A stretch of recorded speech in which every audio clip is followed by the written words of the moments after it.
110 días. Libro escrito por José Francisco Ruiz Castro.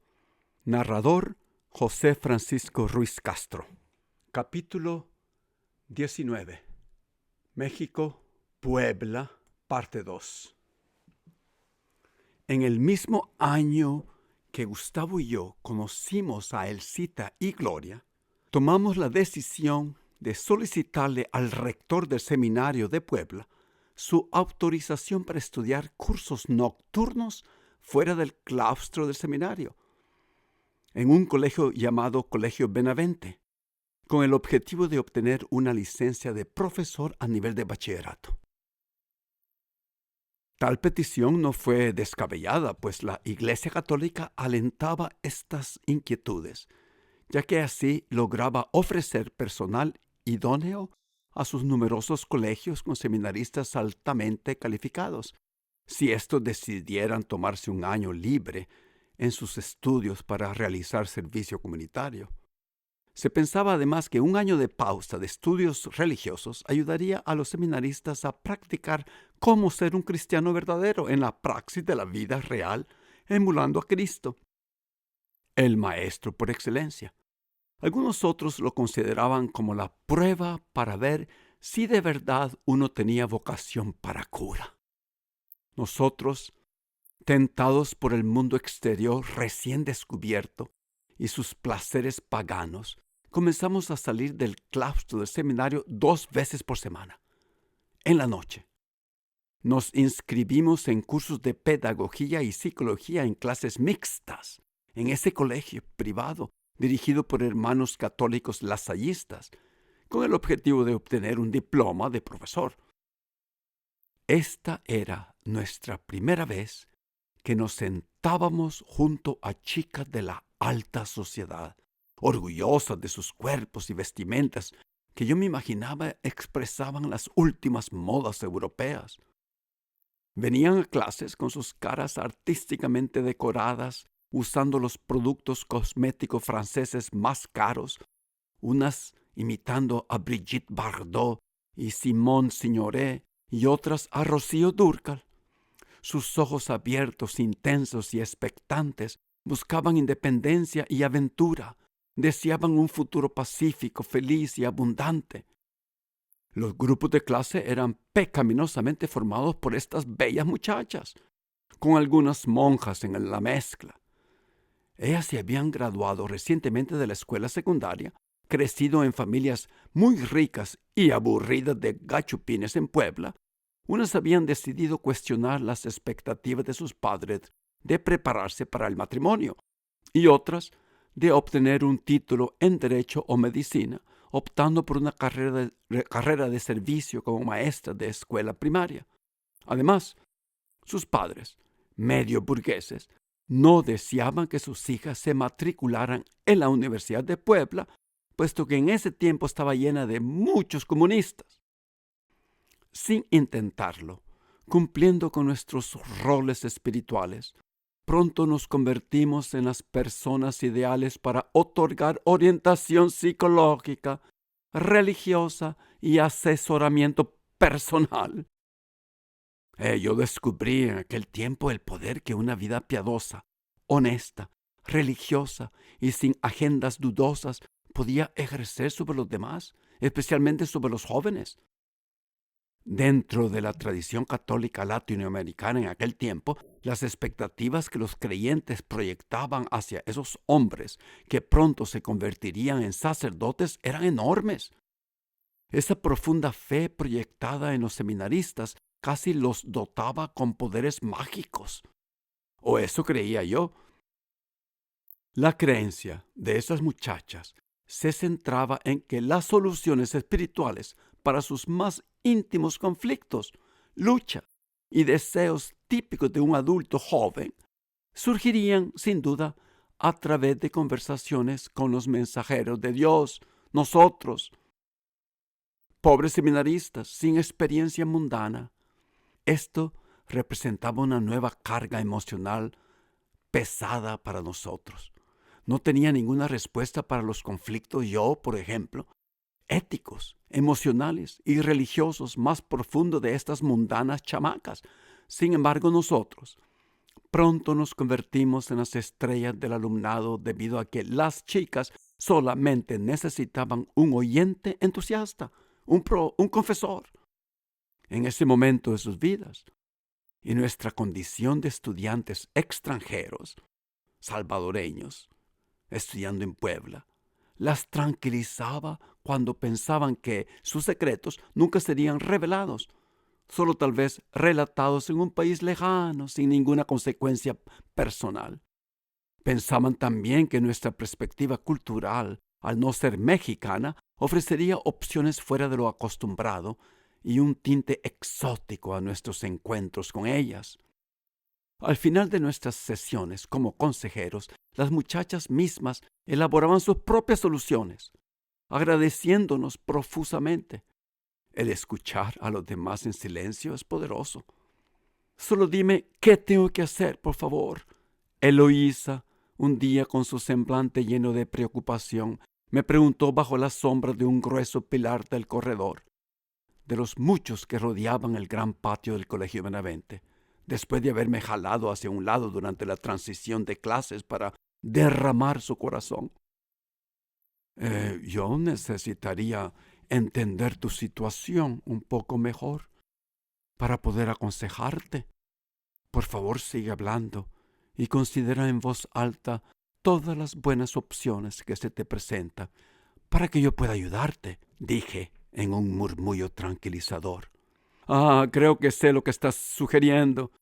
¿Quieres que deje de verlo porque solo quiere una cosa de mí? Tú sabes a lo que me refiero. Creo que tienes razón. Romperé con él. Gracias por tu consejo, Francisco, concluyó. Dio la media vuelta y entró en la siguiente aula. Poco después, varias invitaciones a cenar comenzaron a llegar en nuestras manos. Rechazamos la mayoría de ellas en virtud de nuestro horario de oración en el seminario, que no nos permitía disfrutar de un tiempo de inactividad placentero con familias ricas. Ahora bien, cuanto más rechazábamos las invitaciones, más aumentaban en número. Era inevitable. No pasó mucho tiempo para que nos sometiéramos a esos deseos y comenzáramos a ausentarnos de las oraciones de la noche, con la esperanza de que nuestro regreso tardío al edificio no nos forzara a escalar el muro de piedra del seminario, lo cual era un riesgo peligroso, esperando que el celador y portero octogenario Juanito Malacara se apiadara de nosotros, callara y refunfuñando decidiera abrir rápidamente la puertecita adjunta a las pesadas, altas y gruesas puertas de acero del portón, después de oír solamente nuestros leves toquecitos. Durante esas opulentas cenas en las casas de las muchachas, nos sumergimos en discusiones religiosas y filosóficas con las muchachas y sus madres, mientras bebíamos a sorbos una taza de café caliente, enriquecida con una generosa cantidad de cordial. Sus padres, dueños de fábricas y almacenes, raramente se encontraban. Como consecuencia lógica, pronto nos convertimos en un desafío para las chamacas, pues evidentemente se sentían atraídas por esa fruta prohibida que nosotros representábamos. No había nada más intensamente apasionado en esa búsqueda que la posibilidad de probar y adquirir el objeto prohibido del deseo, especialmente cuando el cazador era una muchacha piadosa virgen católica y la presa un piadoso virgen seminarista. La emoción de la posibilidad de doblegarnos y tenernos como novios fieles, superinteligentes, honestos y seguramente para siempre, consumía los deseos y corazones de las chamacas. Sus padres habrían estado más que felices con la posibilidad de que sus hijas se casaran con nosotros. Nosotros nos mantuvimos castos a pesar de las grandes tentaciones. Eso era lo que Monseñor Barrera en Santa Ana hubiera querido. Durante una de mis múltiples y recientes visitas a Puebla para entrevistar a Gustavo para este libro, él me confesó que para ese entonces, yo, sin saberlo, Él había tomado la decisión de abandonar el seminario y se dejaba ir más atrevidamente con las chicas. Estaba físicamente adentro, pero mentalmente ya estaba en el mundo, Gustavo. La chica que ya le había robado todo su corazón era Elcita.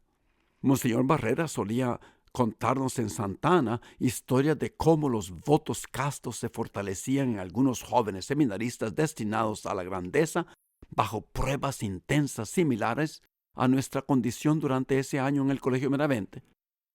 Todas nuestras transgresiones fueron iniciadas casi violentamente por las chicas, quienes nos daban largos abrazos y besos en las áreas oscuras de sus espaciosas casas cuando sus madres no estaban mirando.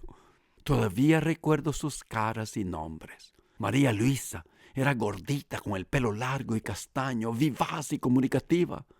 Mercedes era bajita, de cara redonda, con grandes ojos verdes, con sombras grises y poco taciturnos, con una expresión de chica sufriente y de intenciones indescifrables. Eloísa, la joven novicia, casi una monja, deliberadamente transformaba su intensa atracción física hacia mí para convertirla en una relación platónicamente espiritual conmigo. El día de mi cumpleaños en 1970, Eloísa planificó una fiesta en mi honor e invitó a todo el curso a su casa colonial de varias habitaciones cerca del centro de Puebla. Después de cantar las mañanitas, Eloísa me presentó un denso compendio que contenía las traducciones más recientes de toda la obra literaria de Shakespeare, la edición Aguilar de portada azul de 1967, que años después fue robado de mi estantería en el departamento de las Multis por uno de mis primos de parte de mi papá, llamado Mauricio Vides, que terminó regalándoselo a su novia. Oh, podría haberlo matado. He estado buscando una copia justo como esa que me dio Eloísa. Si solamente ella supiera el impacto calmante que Shakespeare produjo en mi turbulento psique meses después. Usé ese libro como consuelo. Leí las tragedias y sonetos de Shakespeare durante los largos meses que me encerré en mi habitación de las Multis, lleno de tedio, después de haber dejado el seminario. Ese libro significó mucho para mí. Me había conducido a través del período más oscuro de mi vida. Encontré que Eloísa había subrayado, sin decírmelo, como presagiando su futuro, parte del soneto número 73 que decía: «Esto que ves en mí hará a tu corazón más fuerte para amar lo que pronto habrás de abandonar». Después de una larga búsqueda en la internet, encontré una copia del mismo libro en Buenos Aires, Argentina. Le confié a mi hermano Teto la tarea de comprármelo en uno de sus viajes a esa ciudad con su esposa de Argentina y sus 2 hijos, pero cuando lo abro, no siento lo mismo sin la dedicación amorosamente escrita de Eloísa hacia mí en la portada. Una de las otras muchachas era Leticia, pequeñita, pómulos de muñeca europea, de ojos azules, rubia y muy bien dotada. Ella expresaba un deseo agudo y una pasión desenfrenada por los placeres de la vida con el más leve movimiento de su cuerpo. Los hombres choferes poblanos, rutinariamente apurados al atardecer por llegar a sus casas para ver a sus esposas o amantes, frenaban sus balbuceantes vehículos cada vez que veían a Leticia cruzar la avenida 25 Poniente en las últimas horas de la tarde para ingresar al Colegio Benavente a tomar sus clases nocturnas de psicología con nosotros.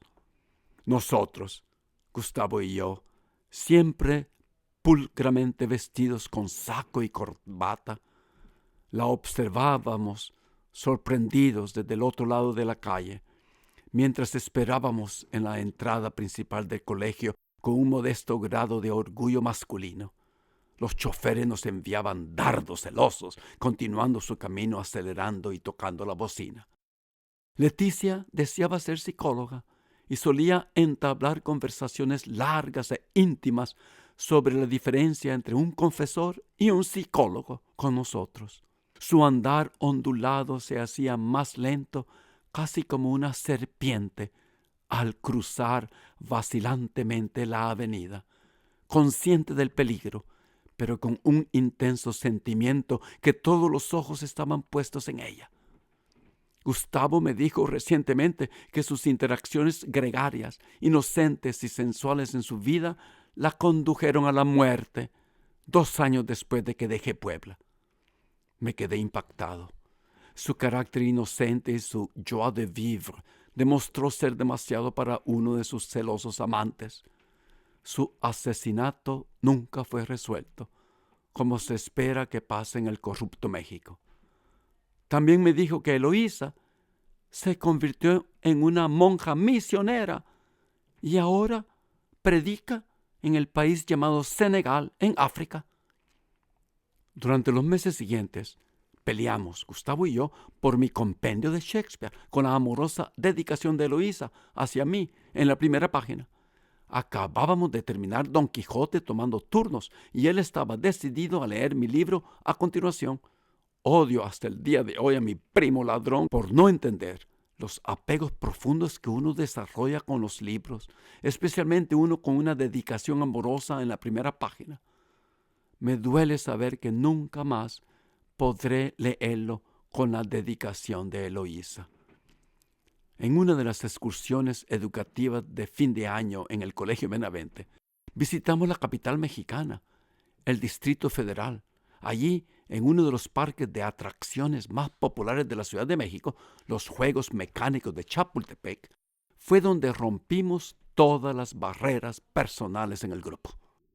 Nos turnamos con diferentes chamacas en la montaña rusa, las chalupas, los carros eléctricos y el tren del amor.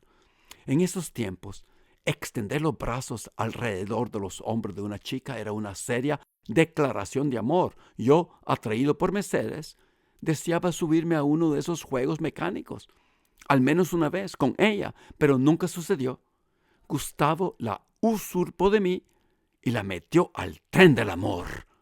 Como siempre, Gustavo tomaba la delantera en muchas de esas experiencias de amor. Yo era mucho más tímido. De regreso al seminario, no hablé con él por más de una semana. Cada vez que me topaba con él en los pasillos, contuve el impulso de romperle sus incisivos de conejo. Me sentía feo e indeseable. Concluí que las muchachas de Puebla, de la población mexicana, admiraban y estaban enamoradas de la imagen de un físico europeo alto de ojos azules, un ejemplar perfecto como parecía ser Gustavo. Un chico como yo, de aspecto ladino, era demasiado común en Puebla. El año pasado, cuando visité a Gustavo, mencioné ese incidente. ¿Qué querías que hiciera? La Mercedes era fácil.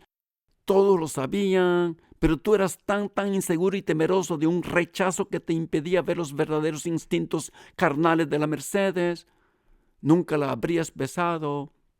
La prueba es que nunca besaste o abrazaste a ninguna de esas chicas. Yo, en cambio, fui a ver a Mercedes un día, agarrando fuerzas, antes de salir de Puebla a principios de julio de 1970. Pasamos 2 horas hablando y 20 minutos despidiéndonos muy cerca uno del otro con nuestras narices casi tocándose. Sus grandes ojos verdes seguían mirando mi boca. Ahora entiendo su obvio deseo. Sin embargo, ese día me acobardé y permanecí inmóvil sin hacer nada. Gustavo tenía razón. En la jerga salvadoreña de la calle se podría decir que me aculeré. Mi complejo de inferioridad salió a flor. Me mantuve casto durante mucho más tiempo. La verdad es que yo estaba aterrorizado por mi cruda incapacidad para besar y, lo que es más importante, por la profunda vergüenza y humillación que un rechazo podría haberme causado. Bueno, además, la fuerza de mi vocación para ser cura en ese momento, aunque estaba en conflicto, todavía era muy fuerte y no quería ofender a Dios manchando mi celibato al tener contacto físico con una chica. Yo tomaba mi vocación muy en serio.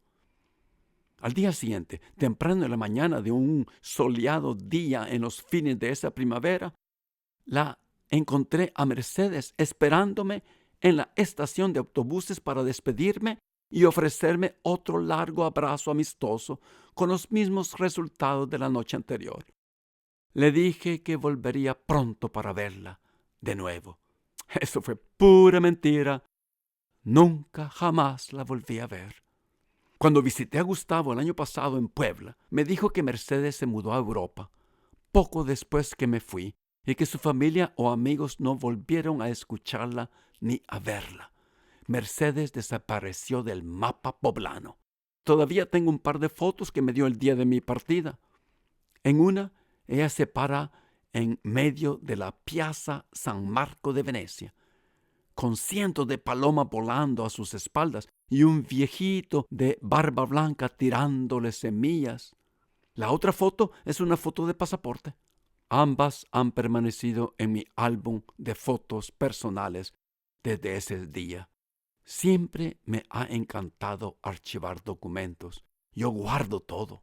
Al final de la experiencia de Puebla, regresé a Santa Ana orgulloso, aunque con mi ingle frustrado, de haber sobrepasado todo tipo de tentaciones fuertes con las chicas más hermosas que uno pudiera imaginarse. Me sentía limpio con mi vocación intacta. Me senté en el cómodo asiento del autobús Flecha Roja con destino a Tapachula, ciudad fronteriza con Guatemala. Pensé en mi futuro cercano, el más probable, estudiando teología en la ciudad de Lovaina, Bélgica. Más tarde, sin embargo, de regreso en El Salvador, todas estas perspectivas, planes, complejos y frustraciones serían completamente olvidados para siempre, cuando había de conocer a la mujer llamada Norma Beatriz.